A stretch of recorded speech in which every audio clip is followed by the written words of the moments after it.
Chers amis, bonjour, on se retrouve pour les passions d'un Hébreu et ma passion aujourd'hui est le sujet dont je vais vous entretenir. J'ai expliqué pourquoi. C'est une erreur de penser aux Juifs comme une communauté religieuse.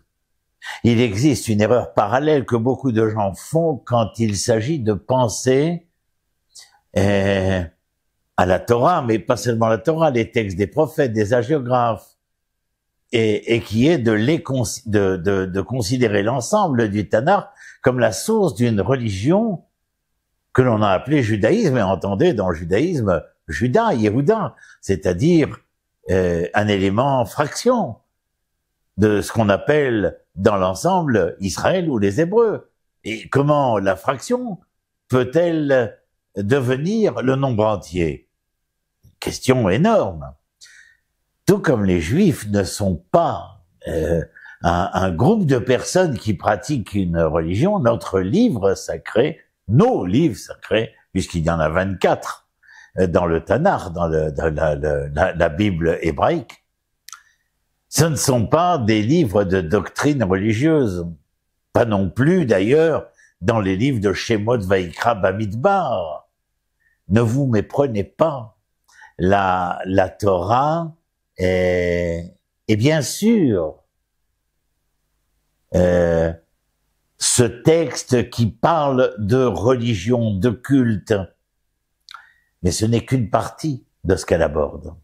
Si nous examinons toutes les lois de la Torah, nous voyons qu'elles comprennent ces lois différents types. Les commandements religieux, comme ceux qui nous disent comment adorer Dieu, y compris, bien sûr, les lois sur l'apport d'offrandes au temple, le Shabbat, les fêtes, la prière, etc.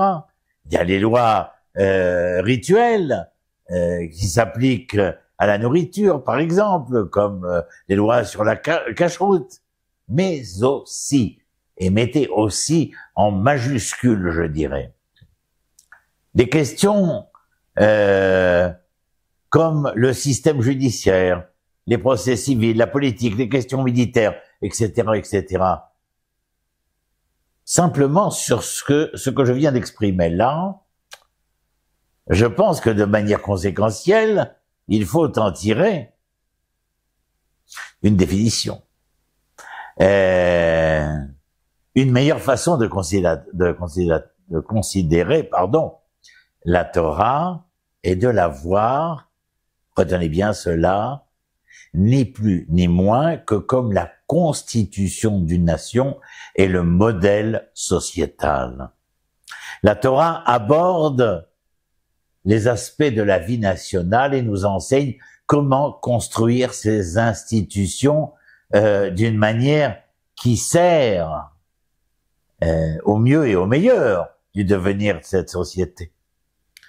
La désignation que vous connaissez, Mamlechet Kohanim Vegoy Kadosh.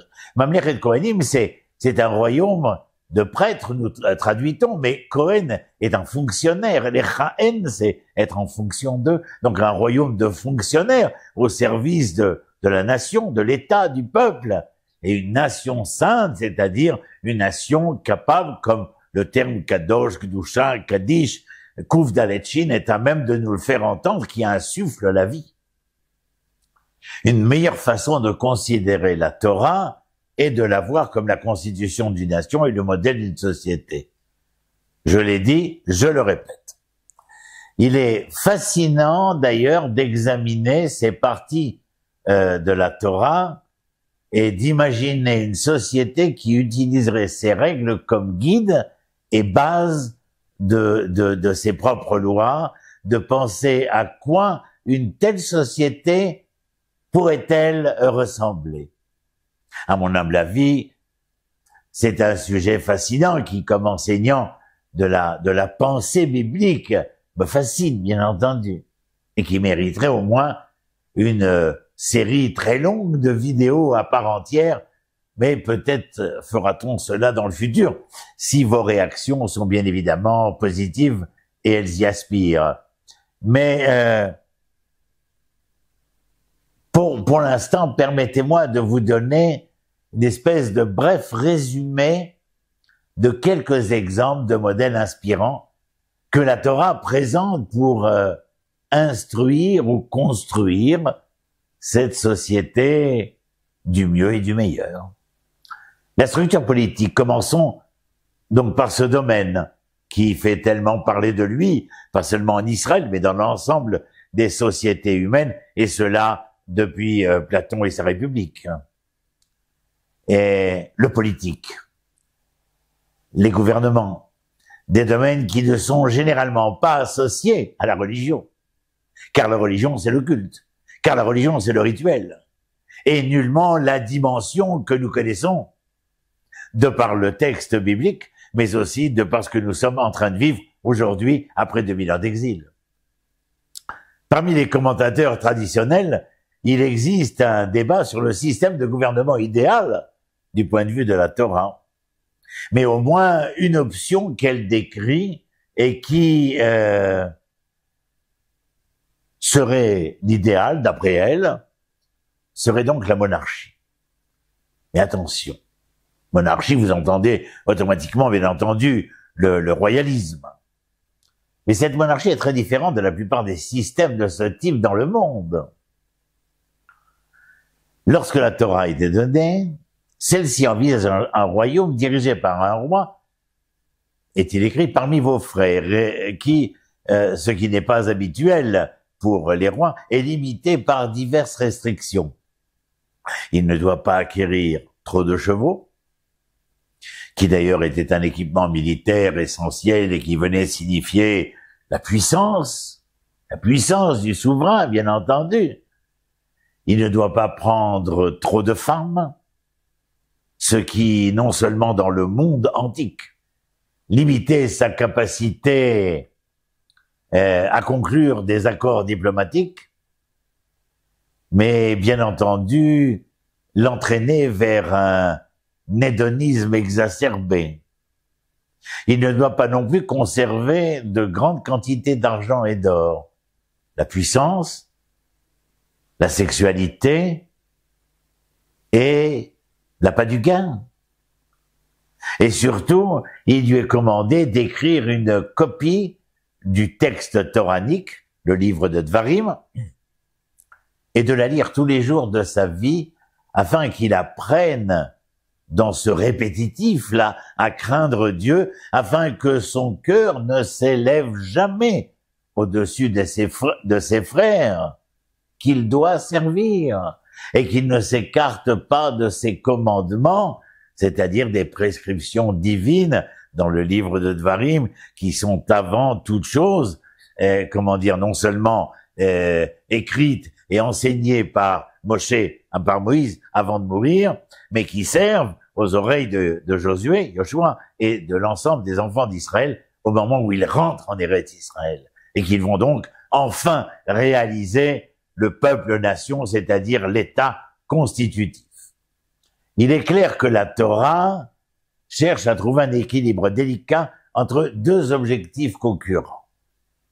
D'un côté, il est important de répondre aux besoins légitimes du roi. Le peuple demande « Sim alenu melech yachol hagoyim » mais pour intronise un roi comme dans tous les peuples.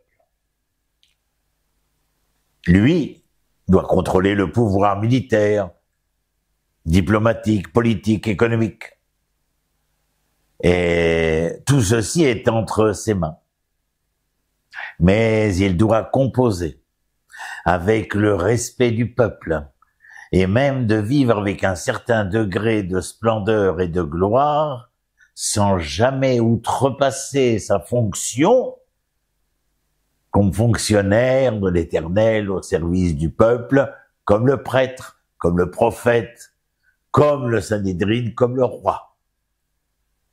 Car son honneur à lui est l'honneur du peuple.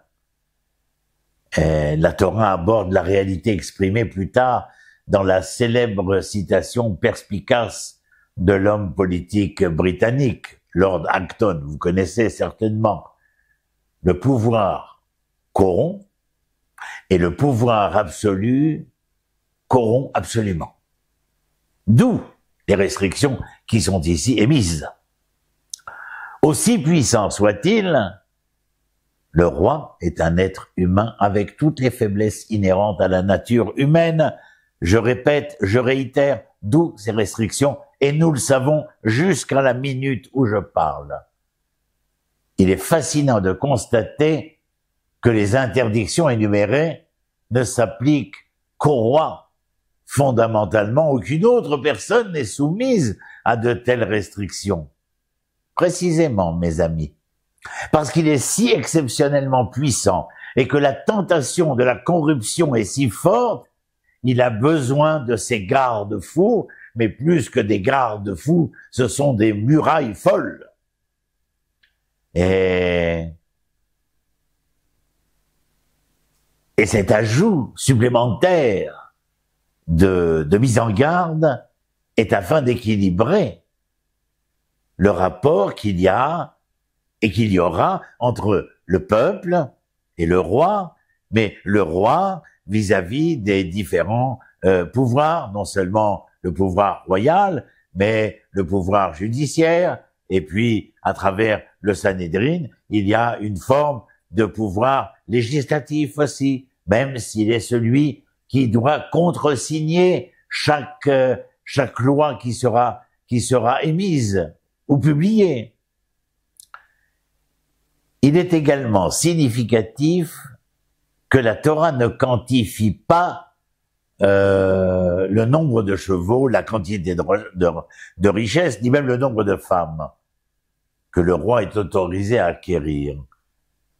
Les interdictions, vous vous rappelez ce que j'ai dit, concernent simplement trop, en trop grande quantité.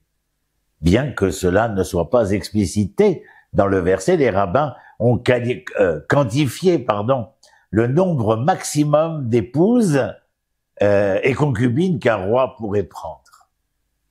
Malheureusement, l'histoire sera fourvoyée et nous serons les témoins de déviationnisme important, même chez nos deux grands rois comme David et Salomon.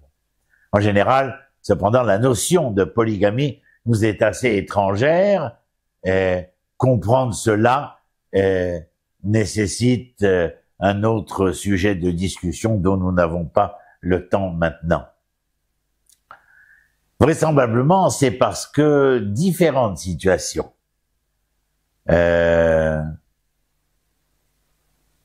seront présentes devant les maîtres des lieux, le roi en particulier, que tout cela a été transcrit, inscrit et légiféré. L'idée semble être qu'il peut travailler pour devenir aussi riche et puissant que légitimement nécessaire pour accomplir ses devoirs, mais pas plus que cela. L'obligation d'écrire un rouleau de la Torah, par exemple, et d'en lire quotidiennement, comme nous l'avons expliqué, souligne encore davantage que le but ultime de ces lois est de rappeler constamment au roi les véritables limites de son pouvoir et de ses capacités, qu'il est responsable devant Dieu et qu'il sera finalement jugé pour ses actes et du fait qu'il est de sa responsabilité de servir le peuple et non l'inverse. Dans un royaume comme celui-là, le roi n'est pas un tyran ou un dictateur, non mes amis. Mais un noble serviteur, je l'ai dit tout à l'heure, fonctionnaire, les Chaen comme le Cohen, noble serviteur, noble fonctionnaire de ses sujets, et plus important encore, un serviteur de Dieu qu'il représente aux yeux de tous, mais d'abord de lui-même. Je continuerai un peu plus tard, mais voilà pour l'instant. Shalom, shalom.